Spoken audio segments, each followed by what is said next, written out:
it's crazy that the Hollywood Reporter is just like typing cuss words in their coverage now. I mean, that's where we're at. Can you imagine them ever doing this like 20 years ago? Absolutely not. Like there's no way they would print that. There's no way that Tom Rothman, the CEO of Sony, would even say that. 20 years ago. 20 years ago. But anyways, he says, as you can see at Sony, we aren't messing around.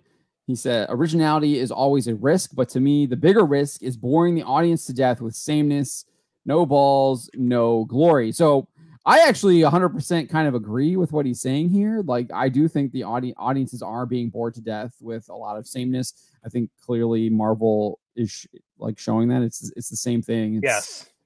Women taking charge. We're seeing that with Star Wars. Girls MCU, get it done. Horse is female.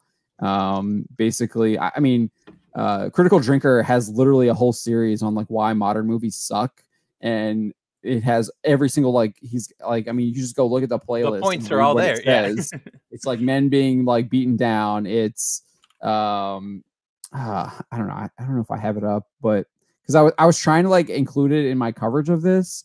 And I wanted just like a really like quippy thing, but it was like really hard to find like something like quippy because it's just like he literally has like a 10 video like video playlist on. So it's hard to get like a sound bite out of that.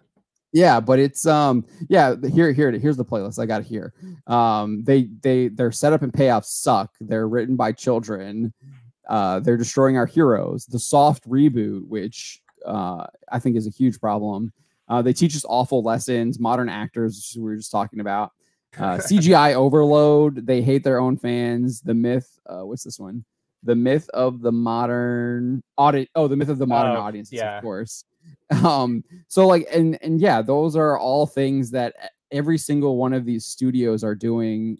And it's clearly all the same, and it all sucks. I mean, just look at Obi-Wan Kenobi and look at She-Hulk. I mean, they're really, I mean, like She-Hulk's probably just more in your face, hating you. But it's still kind of the same crappy, like trash writing, destroying your heroes. Like Obi-Wan Kenobi clearly destroys Obi-Wan Kenobi, makes him look out to be an idiot. Makes Darth Vader out to be, it ruins the villains. The quote that's standing out in my mind this past week, because you recently just like used it in your article, was the or one of your articles, the Leslie Headland thing, where she was like, oh yeah, I hired writers who didn't even know Star Wars. Yeah. I had a girl texting me before we went even into the writers' room, like, there's Luke and Leia are siblings. What the heck? And it's like, what? That's not something to brag about. Again, 20 years ago, would you have bragged about that? No. Like, no. You want people who care. Yeah, they need to add, or even if they don't know about it, they need to actually like do the research and figure that out. Like you wouldn't be going up and be like, wait, they're really that way? It's like, no, you would have like gone and done your homework and watched the movies at least and known like, it. Yeah. Yeah. Especially like that also speaks to me, like just with this like a generational labor type gap thing. I don't have the right words for it, so sorry if that sounded a little weird, but like they gosh, what was I even trying to say? I blanked. I'll be back to it. I know I will. But yeah, I mean, we see this in Rings of Power. Like all of that stuff it's all in there. Like it's all the same. It's Galadriel, basically like taking over, but then she sucks too, because it teaches like terrible. It has like a terrible message. That whole show. Did I? Oh, I had it. It's like. Oh, right. So that woman, like the writer who didn't know anything about Star Wars, I think that represents a giant generational problem, which is like, why don't you do the work? Because like, if I were her, like this is just me personally, even if they didn't tell, like, let's say tomorrow I got assigned to like, what's something I don't like, John knows a lot about that I don't, Wheel of Time, right? If they said tomorrow, Spencer, you're going to start work on Wheel of Time. I don't know a lot about it, but even if they didn't say you have to read it by tomorrow or watch something by tomorrow, I would still go do it, because I just have it's the baseline of like a good job is being informed. It's so weird that they need to be like ordered to do that. I don't know. I'm definitely sounding like an old fart, but it's I don't even think they're clearly not even being ordered, because she's like bragging about how they don't even know any of this stuff, and she's actually going out and hiring people that don't know about Star Wars. And it's like, well, maybe you should get some people who actually know something about the Force, especially when you're doing a show that you're pitching as the Sith basically undermining how they undermine the Jedi or whatever, which it doesn't make any sense anyways, in the timeline they're setting in, because Lucas already showed us that in the prequels. But yeah, so yeah, you should actually have fundamental understanding of how the universe works, maybe some of the major players in the universe, etc. Just maybe. But so I definitely think that he's right. I think that there is like a huge sameness that audiences are being bored to death.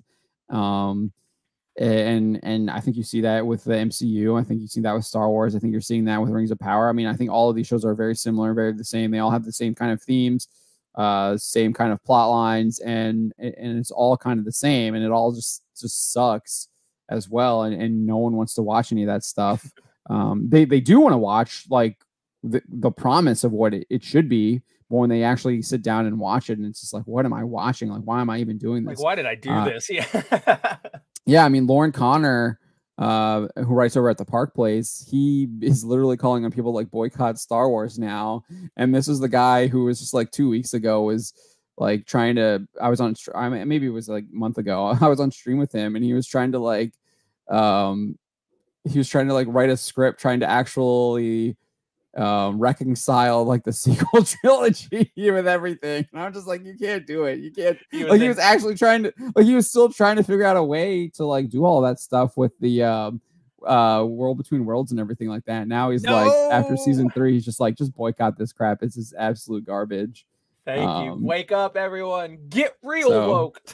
So I thought that was I was like, man, that's like a hard turn right there. This guy is like literally trying to salvage this stuff like just a month ago, and then after watching Mando season 3, he's just like, I'm out. Like, and telling other people to you had a Die Harder going. Nope. Yeah.